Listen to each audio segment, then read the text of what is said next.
بسم اللہ الرحمن الرحیم۔ اللہ کے نام سے شروع جو بہت مہربان اور نہایت رحم کرنے والا ہے۔ ہم نے سورہ مزمل شروع کرنی ہے۔ یا ایوہ المزمل، یا ایوہا اے المزمل چادر اوڑھنے والے، اللیل الا قلیلا قمی تم قیام کرو، لیل رات میں، الا سوائے قلیلاً تھوڑے حصے کے،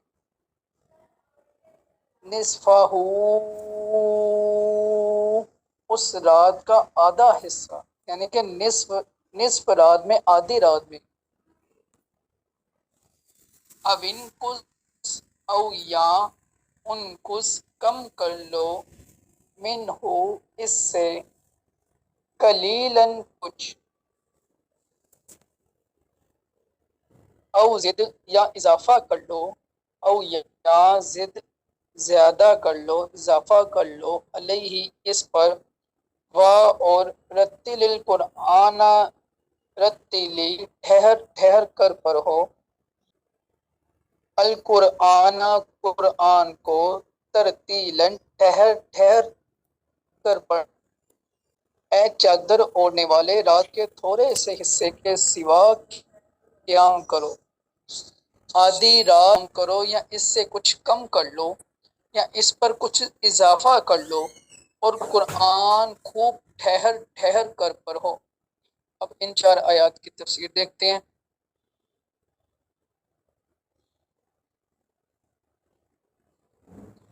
یا ایوہ المزمل، اے چادر اوڑھنے والے۔ اس آیت کے شان نزول کے بارے میں ایک قول یہ ہے کہ وہی نازل ہونے کے ابتدائی زمانے میں سید المرسلین صلی اللہ تعالیٰ علیہ وآلہ وسلم خوف سے اپنے کپڑوں میں لپٹ جاتے تھے۔ ایسی حالت میں حضرت جبرائیل علیہ السلام نے آپ صلی اللہ تعالیٰ علیہ وآلہ وسلم کو یا ایوہ المزمل کہہ کر ندا کی۔ صلی اللہ تعالیٰ علیہ وآلہ وسلم چادر شریف میں لپٹے ہوئے آرام فرما رہے تھے۔ اس حالت میں آپ کو ندا کی گئی، یا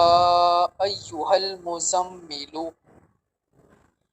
اس آیت سے 2 باتیں معلوم ہوئی۔ سب سے پہلی، قرآن پاک میں دیگر انبیاء کرام علیہ السلام کو ان کے نام شریف سے پکارا گیا، جبکہ سید المرسلین صلی اللہ تعالیٰ علیہ وآلہ وسلم کو ان کی صفات شریف سے ندا کی گئی۔ اور نمبر 2، ندا کے اس انداز سے معلوم ہوا کہ اللہ تعالیٰ کے حبیب صلی اللہ تعالیٰ وسلم کی ہر ادا پیاری ہے۔ اگر دوسری آیت، قم اللیل الا قلیلا، رات کے تھوڑے سے حصے کے سوا قیام کرو۔ اس آیت اور اس کے بعد والی 2 آیات کا خلاصہ یہ ہے کہ اے چادر اوڑھنے والے میرے پیارے حبیب صلی اللہ تعالیٰ علیہ وآلہ وسلم، رات کے تھوڑے حصے میں آرام فرمائیے اور باقی رات نماز اور عبادت کے ساتھ قیام میں گزاریے، اور وہ باقی آدھی رات ہو یا اس سے کچھ کم کر لو یا اس پر کچھ اضافہ کر لو، یعنی آپ صلی اللہ تعالیٰ علیہ وآلہ وسلم کو اختیار دیا گیا ہے کہ عبادت کو آدھی رات تک کریں یا اس سے کم، یعنی تہائی رات تک کریں، یا اس سے زیادہ یعنی 2 تہائی رات تک کرتے ہیں۔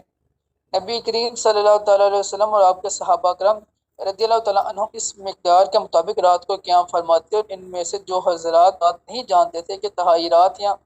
آدھی رات یا 2 تہائی رات کب ہوتی ہے، تو وہ ساری رات قیام میں رہتے اور اس اندیشے سے صبح تک نمازیں پڑھتے رہتے کہ کہیں قیام واجب مقدار سے کم نہ ہو جائے، یہاں تک کہ ان حضرات کے پاؤں سوج جاتے تھے۔ پھر تخفیف ہوئی اور بعض مفسرین کے نزدیک 1 سال کے بعد اسی صورت کی آخری آیت کے اس حصے فَقْرَؤُوا مَا تَيَسَّرَ مِنْهُ سے یہ حکم منسوخ ہو گیا، اور بعض مفسرین کے نزدیک 5 نمازوں کی فرضیت سے یہ حکم منسوخ ہو گیا۔ یاد رہے کہ اس آیت میں قیام سے مراد تہجد کی نماز ہے۔ اب رہی یہ بات کہ تہجد کی فرضیت کس کے لیے منسوخ ہوئی، اس کے بارے میں علامہ علی بن محمد خازن رحمۃ اللہ تعالی علیہ فرماتے ہیں، اسلام کے ابتدائی دور میں سورہ مزمل کی ان آیات کی وجہ سے تادر صلی اللہ علیہ وسلم پر اور آپ کی امت پر تہجد کی نماز فرض تھی۔ پھر تخفیف کی گئی اور 5 نمازوں کی فرضیت سے امت کے حق میں تہجد کا وجوب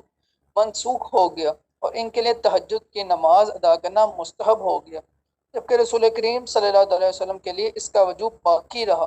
اس کی دلیل یہ آیت مبارکہ ہے، سورہ بنی اسرائیل آیت نمبر 79 ہے۔ ترجمہ: اور رات کے کچھ حصے میں تہجد پڑھو، یہ خاص تمہارے لیے زیادہ ہے، یعنی آپ پر اللہ تعالیٰ نے جو اور عبادت فرض کی ہیں ان کے ساتھ ساتھ مزید تہجد کی نماز پڑھنا بھی خاص آپ کے لیے فرض ہے۔ جمہور مفسرین اور فقہاء کے نزدیک سید المرسلین صلی اللہ علیہ وآلہ وسلم پر فرض نمازوں کے علاوہ نماز تہجد کی فرضیت بھی باقی رہی، جبکہ امت کے حق میں منسوخ ہوئی، اور دلائل کی روح سے بھی یہی صحیح ہے، جیسا کہ اعلیٰ حضرت امام احمد رضا خان رحمۃ اللہ تعالی علیہ فرماتے ہیں، قول جمہور مذہب مختار و منصور حضور پنور صلی اللہ تعالی علیہ وسلم کے حق میں تہجد کی فرضیت کا ہے، اسی پر ظاہر قرآن عظیم شاہد اور اسی طرح حدیث مرفوع وارد۔ اللہ تعالیٰ کا فرمان ہے، اے چادر اوڑھنے والے رات کے تھوڑے سے حصے کے سوا قیام کرو، اور ارشاد فرمایا اور رات کے کچھ حصے میں تہجد پڑھو۔ ان آیتوں میں خاص حضور اقدس صلی اللہ علیہ وسلم کو امر الہی ہے، اور امر الہی مفید وجوب اور اللہ تعالیٰ کا نافلتاً فرمانا اس وجوب کے منافی نہیں، کہ نافلتاً کا معنی ہے زائدہ۔ اب اس آیت کا معنی یہ ہوگا کہ آپ کے فرائض یا درجات میں یہ اضافہ ہے کہ آپ پہ یہ لازم واجب ہے، کیونکہ فرائض سب سے بڑے درجے اور فضیلت پر فائز کرنے کا سبب بنتے ہیں، بلکہ اس کی تائید اللہ تعالیٰ کے اس ارشاد لکا سے ہو رہی ہے۔ امام ابن حمام فرماتے ہیں کہ بعض اوقات مجرور یعنی حرف قاف کے ساتھ مقید کرنا اسی بات کا فائدہ دیتا ہے، یعنی یہ فرائض میں آپ کے لیے اضافہ ہے، کہ متعارف نوافل صرف آپ ہی کے لیے نہیں بلکہ اس میں آپ اور دیگر لوگ مشترک ہیں۔ اور مفتی شریف الحق امجدی رحمۃ اللہ علیہ اس مسئلے کی تحقیق کرنے کے بعد فرماتے ہیں، صحیح یہ ہے کہ نماز تہجد رسول اقدس صلی اللہ تعالی وسلم پر نماز پنجگانہ کی فرضیت کے بعد بھی فرض رکھی، اور مفتی نعیم الدین مراد آبادی رحمۃ اللہ علیہ فرماتے ہیں، نماز تہجد سید العالم صلی اللہ تعالی علیہ وسلم پر فرض تھی۔ جمہور کا یہی قول ہے کہ حضور صلی اللہ تعالی علیہ وآلہ وسلم کی امت کے لیے یہ نماز سنت ہے، جبکہ بعض مفسرین کے نزدیک امت کی طرح نبی کریم صلی اللہ تعالی علیہ وآلہ وسلم سے بھی تہجد کی فرضیت منسوخ ہو گئی تھی، او زد علیہ، یا اس پر کچھ زیادہ کر لو۔ مفتی امجد علی اعظمی رحمۃ اللہ تعالی علیہ فرماتے ہیں، جو شخص 2 تہائی رات سونا چاہے اور 1 تہائی عبادت کرنا چاہے تو اس سے افضل یہ ہے کہ وہ رات کے پہلے اور آخری تہائی حصے میں سوئے اور درمیان کے تہائی حصے میں عبادت کرے، اور اگر آدھی رات میں سونا چاہتا ہے اور آدھی رات میں جاگنا تو بعد والی آدھی رات میں عبادت کرنا افضل ہے۔ کہ حضرت ابو ہریرہ رضی اللہ تعالیٰ عنہ سے مروی ہے، حضور پرنور صلی اللہ تعالیٰ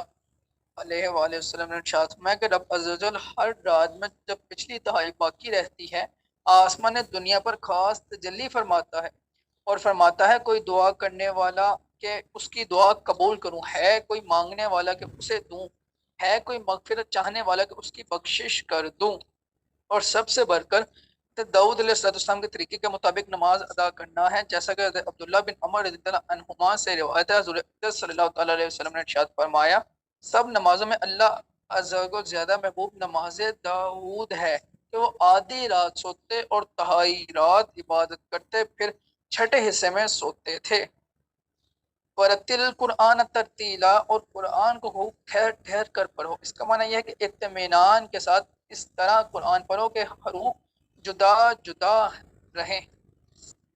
جن مقامات پر وقف کرنا ہے ان کا اور تمام حرکات اور مدات کی ادائیگی کا خاص خیال رکھے۔ آیت کے آخر میں ترتیلاً فرما کر اس بات کی تاکید کی جا رہی ہے کہ قرآن پاک کی تلاوت کرنے والے کے لیے ترتیل کے ساتھ تلاوت کرنا انتہائی ضروری ہے۔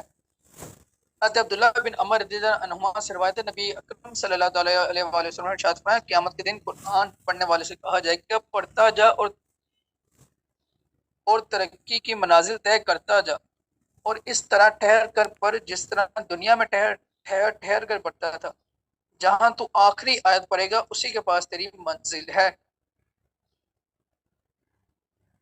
یہاں اس آیت کی مناسبت سے قرآن مجید کی قراءت سے متعلق 4 ضروری احکام ہے۔ سب سے پہلے تجوید قرآن پاک کی آیت متواتر احادیث سے صحابہ کرام، تابعین اور ائمہ کرام کے متعلق مکمل اجماع کی وجہ سے حق اور واجب اور اللہ تعالیٰ کے دین اور شریعت کا علم ہے۔ اللہ تعالیٰ ارشاد فرماتا ہے وَرَتِّلِ الْقُرْآنَ تَرْتِیلًا، اس مطلقاً حق بتانا، اسے مطلقاً حق بتانا کلمہ کفر ہے۔ نمبر 2، قرآن پاک کو اتنی تجوید سے پڑھنا فرض عین ہے جس سے حروف صحیح ادا ہو اور غلط پڑھنے سے بچے۔ نمبر 3، جس سے حروف صحیح ادا نہیں ہوتے اس پر واجب ہے کہ حروف صحیح ادا کرنے کی رات دن پوری کوشش کرے، اور اگر نماز میں صحیح پڑھنے والے کی اقتداء کر سکتا ہو تو جہاں تک ممکن ہو اس کی اقتداء کریں، یا وہ آیتیں پڑھے جن کے حروف صحیح ادا کر سکتا ہو، اور یہ دونوں صورتیں ناممکن ہو تو کوشش کے زمانے میں اس کی اپنی نماز ہو جائے گی، اور اگر کوشش بھی نہیں کرتا تو اس کی خود بھی نماز نہیں ہوگی، دوسرے کی اس کے پیچھے کیا ہوگی۔ آج کل عام لوگ اس میں مبتلا ہیں کہ غلط پڑھتے ہیں اور صحیح پڑھنے کی کوشش نہیں کرتے، ان کی اپنی نمازیں باطل ہیں۔ نمبر 4، فرضوں میں ٹھہر کر قرات کی جائے اور تراویح میں متوسط انداز پر اور رات کے نوافل میں جلد پڑھنے کی اجازت ہے، لیکن ایسا پڑھے کہ سمجھ میں آ سکے، یعنی کم سے کم مد کا جو درجہ قاریوں نے رکھا ہے اس کو ادا کرے، ورنہ حرام ہے، اس لیے کہ ترتیب سے قرآن پڑھنے کا حکم ہے۔ آج کل کے اکثر حفاظ اس طرح پڑھتے ہیں کہ مد کا ادا ہونا تو بڑی بات ہے، یا علمون تعلمون کے سوا کسی لفظ کا پتہ بھی نہیں چلتا ہے، نہ حروف کی تصحیح ہوتی ہے بلکہ جلدی میں لفظ کھا جاتے ہیں، اور اس پر ایک دوسرے سے فخر ہوتا ہے کہ فلاں اس قدر جلد پڑھتا ہے، حالانکہ اس طرح قرآن مجید پڑھنا حرام اور سخت حرام ہے۔ ایک اور مقام پر مفتی امجد علی اعظمی رحمۃ اللہ تعالی علیہ اپنے زمانے کے حفاظ کی حالت بیان کرتے ہوئے فرماتے ہیں کہ افسوس کہ اس زمانے میں حفاظ کی حالت نہایت ناگفتہ بے ہے۔ اکثر تو ایسا پڑھتے ہیں کہ یا علمون تعلمون کے سوا کچھ پتہ نہیں چلتا، الفاظ و حروف کھا جایا کرتے ہیں۔ جو اچھا پڑھنے والے کہے جاتے ہیں انہیں دیکھیے تو حروف صحیح نہیں ادا کرتے، حمزہ، الف، عین اور وا، زا، دعا اور فا، سین اور صاد اور تا اور دعا وغیرہ حروف میں فرق نہیں کرتے، جس سے قطعا نماز ہی نہیں ہوتی۔ اللہ تعالیٰ مسلمان بھائیوں کو توفیق دے کہ ما انزل اللہ، یعنی جس طرح اللہ تعالیٰ نے قرآن پاک نازل فرمایا اسی طرح پڑھنے کی کوشش کریں۔ اور فی زمانہ حفاظ کا تو یہ حال ہو چکا ہے کہ وہ ایک طرف عوام اور مساجد کی انتظامیہ کا حال یہ ہو چکا ہے کہ تراویح کے لیے اس حافظ کو منتخب کرتے ہیں تو قرآن پاک تیزی سے پڑھے اور جتنا جلدی ہو سکے تراویح ختم ہو جائے، اور اس امام کے پیچھے تراویح پڑھنے سے جو تجوید کے مطابق قرآن پڑھتا ہے اس لیے دور بھاگتے ہیں کہ یہ دیر میں تراویح ختم کرے گا، اور بعض جگہ تو یوں ہوتا ہے کہ تراویح پڑھانے والے کو مسجد انتظامیہ کی طرف سے ٹائم بتا دیا جاتا ہے کہ اتنے منٹ میں آپ کو تراویح ختم کرنی ہے، اگر اس وقت سے 5 منٹ بھی لیٹ ہو جائے تو حافظ صاحب کو سنا دیا جاتا ہے کہ حضرت آج آپ نے اتنے منٹ لیٹ کر دی، آئندہ خیال رکھے گا۔ کاش کہ مسلمان اپنے وقت کا خیال کرنے کی بجائے اپنی نماز کی حفاظت کی فکر کریں۔ اللہ تعالیٰ مسلمانوں کو ہدایت عطا فرمائے، آمین۔ آگے ہم آیت نمبر 5 دیکھتے ہیں۔ انا بے شک سنلقی ان قریب ہم ڈالیں گے علیکا تم پر قولاً ثقیلاً ایک باری بات، بے شک ان قریب ہم تم پر ایک باری بات ڈالیں گے۔ اس آیت کی تفسیر دیکھتے ہیں۔